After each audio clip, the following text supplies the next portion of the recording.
Can I go over Jack the Solar Guy? Can I go over briefly? Well, that's what this is briefly. IAR BD registrations, what it means to be federally registered. Yeah, I can do that briefly. Let's do the federally registered first. We have what's called the National Securities Market Improvement Act.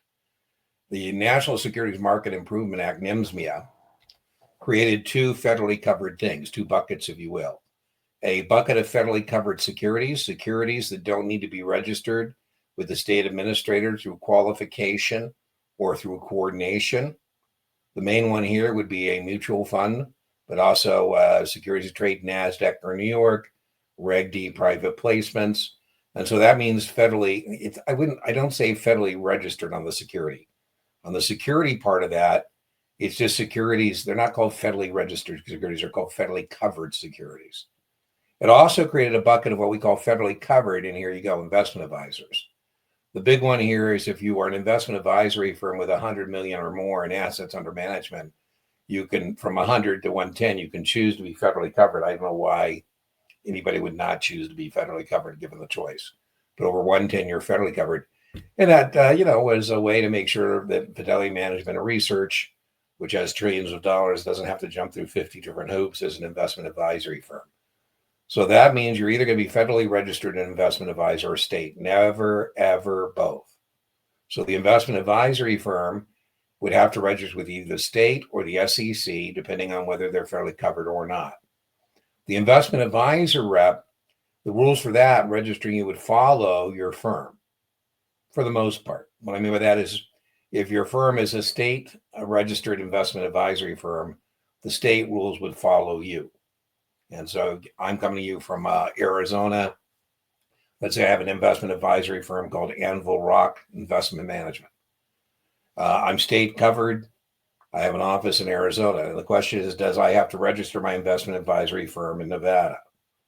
And the answer is perhaps not. I can no place of business. I have a de minimis. That's Latin for so little people. It doesn't matter. So, Nevada says, Dean, how come you didn't register your firm with Nevada? I said, I don't have any retail investors. I have no place of business. Or I say, I do have retail investors, but they're de minimis 5 or less. So that would be the investment advisory. That follows to me is the investment advisor rep. So I'm an investment advisor rep of Anvil Rock Investment Management. And again, the same question. Nevada says, Dean, why aren't you registered in Nevada? I have the same answers.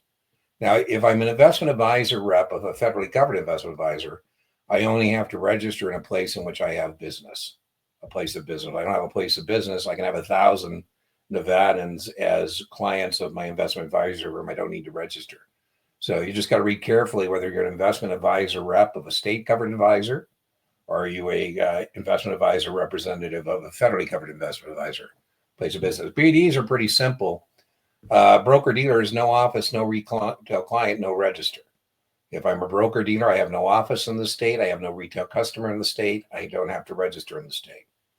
To flip that, if I have a office or I have a retail client, then I have to register the broker dealer in the state. There is no de minimis, right? People get confused about which ones is which. There's no de minimis. One retail client in the state triggers the registration of the broker dealer and the agent of the broker dealer. All right, so that's a brief overview.